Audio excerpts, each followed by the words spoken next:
بیچاری کئی روز سے دم توڑ رہی ہے، ڈر ہے خبر بد نہ میرے منہ سے نکل جائے، تقدیر تو مبرم نظر آتی ہے ولیکن پیران کلیسا کی دعا ہے کہ یہ ٹل جائے۔ تو پہلی بات میری ختم ہوئی، عالمی نظام خلافت دنیا کی تقدیر مبرم ہے، ہو کر رہے گی، اس میں کسی صاحب ایمان کو کوئی شک، کوئی شبہ، کوئی ریب نہیں ہونا چاہیے۔ البتہ اس کا اب دوسرا پہلو کیا ہے، اس کا آغاز کہاں سے ہوگا؟ پہلی بات تو یہ، ہمارے بعض لوگوں کے ذہنوں میں، سادہ دل لوگ وہ سمجھتے ہیں کہ پوری دنیا میں ایک ہی دفعہ آ جانی چاہیے،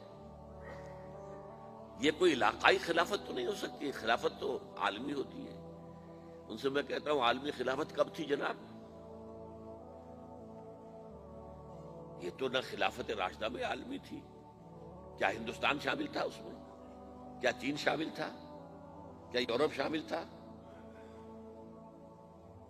اور پھر جو خلافت کے نام سے جو ملوکیت چلی ہے، وہ بھی صرف دور بنو امیہ میں کہہ سکتے ہیں کہ وہ پورا عالم اسلام کم سے کم اس کے تحت تھا۔ بعد میں خلافت عباس، بنو عباس میں، اور فاطمیین کی خلافت میں، اور آل عثمان جو ہیں آٹومان ٹرکس کی خلافت میں ٹکڑے تھے، حصے بکھرے تھے، کوئی مانتا تھا، کوئی نہیں مانتا تھا۔ اور سب سے بڑی بات یہ، اگر ایک دم پوری دنیا پر خلافت قائم ہو سکتی تو حضور کے دست مبارک سے ہوتی، لیکن نہیں ہوئی۔ نتیجہ کیا نکلا؟ ایک ملک میں حضور نے قائم کر دی، جزیرہ نما عرب، یہاں خلافت قائم ہو گئی، حضور خلیفہ ہے۔ اس کے بعد آپ کے خلفائے راشدین نے پھر اس کو وسعت دی، شرقاً غرباً شمالاً، 3 کالمز نکلے ہیں فوجوں کے، صحابہ کرام کے، 3 کالمز، ایک ایسٹ ورڈ، ایک ویسٹ ورڈ، ایک نارتھ ورڈ۔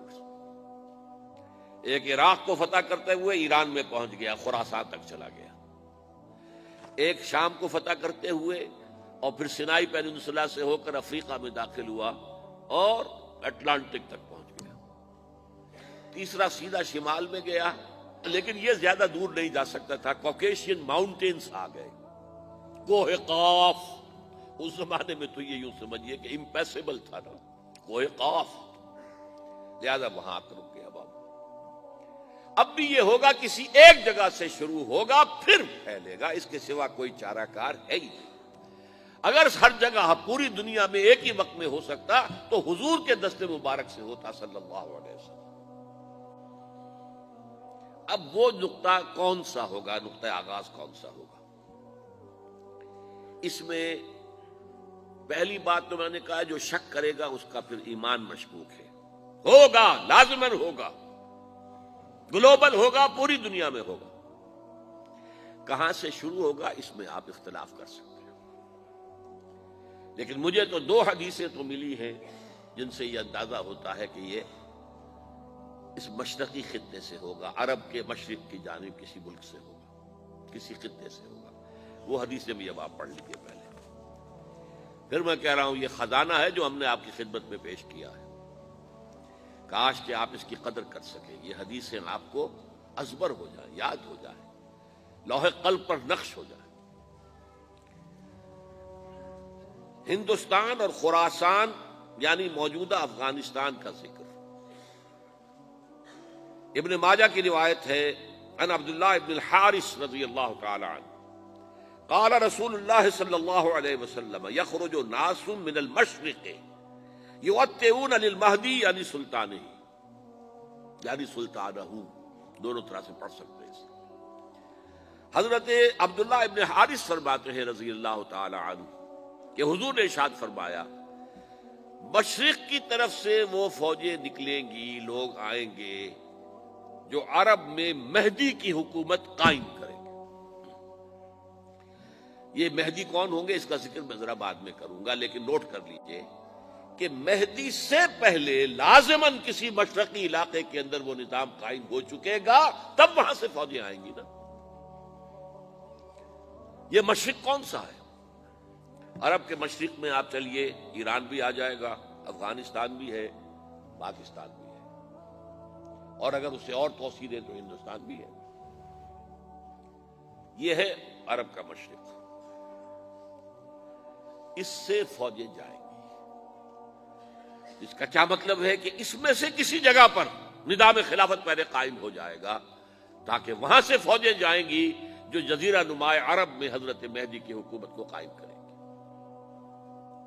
اب دوسری حدیث سنیے، یہ سنن ابن ماجہ کی حدیث تھی جو میں نے آپ کو سنائی، آپ نے پڑھی۔ دوسری، عن ابی ہریرہ رضی اللہ تعالی عنہ، یہ ترمذی شریف کی روایت ہے، قال قال رسول اللہ صلی اللہ علیہ وسلم یخرج من خراسان رایات سود لا يردها شیء حتی تنصب بإیلیا، خراسان کے علاقے سے سیاہ جھنڈے لے کر فوجیں آئیں گی، ان کا رخ کوئی موڑ نہیں سکے گا، ان کو پیچھے پھیر نہیں سکیں گے کوئی بھی، یہاں تک کہ وہ یروشلم میں جا کر جھنڈے نصب کر دیں گے۔ ایلیا حضور کے زمانے میں یروشلم کو کہتے تھے۔ یہ یروشلم تھا جب حضرت سلیمان کی حکومت تھی، اور یہاں پر معبد سلیمانی، ہیکل سلیمانی قائم ہوا، پھر یہ یروشلم ہی رہا ہے تاریخ میں، یہاں تک کہ سن 70 عیسوی میں جب ٹائٹس رومی جنرل نے اس کو گرایا، ختم کیا، سیکنڈ ٹیمپل گرا دیا، اور یہاں سے یہودیوں کو کہا نکل جاؤ یہاں سے، کوئی یہودی باقی نہیں رہا، بالکل تہو بالا برباد کر دیا۔ اس کے کوئی 150 سال بعد ہیڈریان، رومن ایمپرر ہیڈریان، اس نے پھر دوبارہ آباد کیا اس شہر کو۔ 150 سال تک یہ بالکل بنجر اور بالکل غیر آباد پڑا تھا۔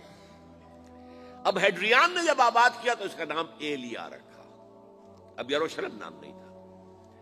تو حضور کے زمانے میں پھر اس کا نام ایلیا تھا، اور اب اس سے کیا معلوم ہو رہا ہے کہ یہ یروشلم مسلمانوں کے قبضے سے اس وقت نکلا ہوا ہوگا۔ ایک دفعہ پہلے نکلا تھا، سن 1099 عیسوی میں مسلمانوں کے ہاتھ سے نکلا، کروسیڈرز، عیسائیوں نے آ کر اس کو قبضے میں کیا، لاکھوں مسلمانوں کو مارا، قتل کیا۔ اس کو 1187 عیسوی میں واپس لیا ہے۔ کس نے لیا ہے؟ صلاح الدین ایوبی، کرد۔ عرب کھوکھلے ہو چکے تھے، عربوں نے کھویا، واپس نہیں لے سکے، بہت حکومت کر چکے تھے، 400-500 برس کی حکومت کر کے، اور ان کے عیش اور ان کے آرام، اب ان میں جان نہیں تھی کہ وہ واپس لے سکے۔ واپس لینے والا گرم کرد خون تھا، صلاح الدین ایوبی۔